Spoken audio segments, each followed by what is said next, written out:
മയ്യത്ത് കാണുമ്പോൾ സത്യം പിടിക്കുമ്പോൾ ഹൃദയം പൊട്ടിപ്പോയി.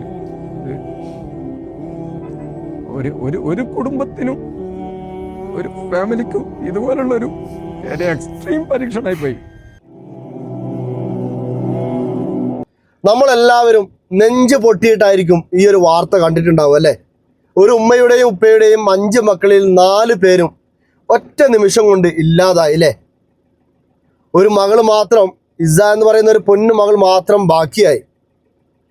അതിനെതിരെ ജോസഫ് ബെന്നി എന്ന മനുഷ്യ പിശാചിട്ടൊരു കമന്റ് ഉണ്ടായിരുന്നു അല്ലേ? നമ്മളെല്ലാവരും കണ്ടിട്ടുണ്ടാവും. പന്നികൾ പെറ്റ് പെരുകും പോലെ ഒരുപാടുണ്ടല്ലോ, ചത്താലും ഇനി ഉണ്ടാക്കാലോ എന്ന്.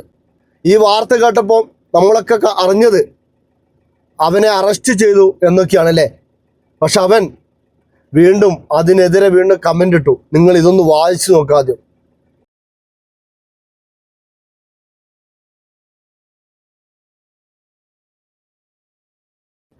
ഇവൻ്റെയൊക്കെ മനസ്സിൻ്റെ ഉള്ളിൽ എന്താണ്?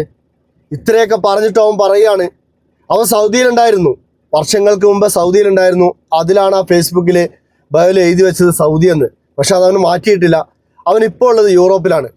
എന്നിട്ട് അവൻ പറയാണ്, ഞാൻ അറബ് രാജ്യത്തല്ല, എന്നെ ആരും അറസ്റ്റ് ചെയ്തിട്ടില്ല.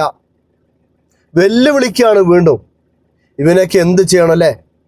ഐസ എന്ന് പറയുന്ന പൊന്നു മകള് ഇപ്പോൾ ചോദിക്കുന്നുണ്ട്, എൻ്റെ ഇക്കാകമാരെവിടെ, എൻ്റെ കുഞ്ഞനുജൻ എവിടെ എന്നൊക്കെ ചോദിക്കുന്നുണ്ട്. പക്ഷെ അവർക്ക് മറുപടി പറയാനാവുന്നില്ല. അവർ പറഞ്ഞത് ഹോസ്പിറ്റലാണെന്ന്. മരണവിവരം ഇന്നേ വരെ അവർ അറിഞ്ഞിട്ടില്ല. ആ മകൾ അറിഞ്ഞിട്ടില്ല. ഉമ്മ തന്നെ അറിഞ്ഞത് ആ കുട്ടികളെ മറവ് ചെയ്യുന്നതിൻ്റെ ഏതാനും നിമിഷങ്ങൾക്ക് മുമ്പാണ് ഉമ്മ തന്നെ അറിയുന്നത്, എൻ്റെ 4 പൊന്നു മക്കൾ മരണപ്പെട്ടു എന്ന്. സത്യം പറഞ്ഞാൽ നമ്മൾ ജീവിതത്തിൽ ഇന്നേ വരെ അവരെ കണ്ടിട്ടില്ല, ആരാണെന്ന് പോലും അറിയില്ല. എന്നിട്ടും ആ വാർത്ത കേട്ടിട്ട് നമ്മൾ നെഞ്ചുവല്ലാതെ പിടഞ്ഞിട്ടുണ്ട്. എന്നിട്ടാണ് ഇവൻ്റെ മനസ്സ് ഇങ്ങനെ പറയുന്നുണ്ടെങ്കിൽ ഇവരേത് രാജ്യത്തിൻ്റെ ഏത് മുക്കിലേത് കോണിലായാലും അവനെ പിടിച്ചിടണം അല്ലേ? ആ പൊന്നു മക്കളുടെ ഉമ്മയും ഉപ്പയും അവരുടെ മരണം വരെ എത്ര തന്നെ ശ്രമിച്ചാലും അവർക്ക് കഴിയില്ല മറക്കാൻ. അവരുടെ മനസ്സിൽ നിന്നും ആയില്ല.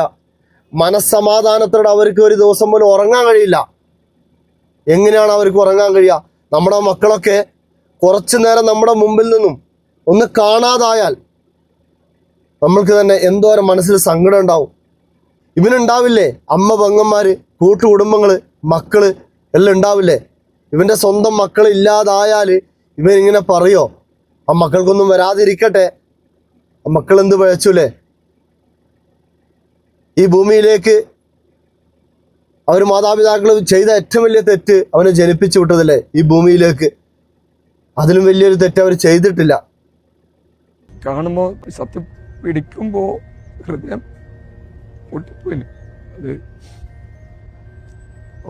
ഒരു കുടുംബത്തിനും ഒരു ഫാമിലിക്കും ഇതുപോലുള്ളൊരു എക്സ്ട്രീം പരീക്ഷണമായി പോയി.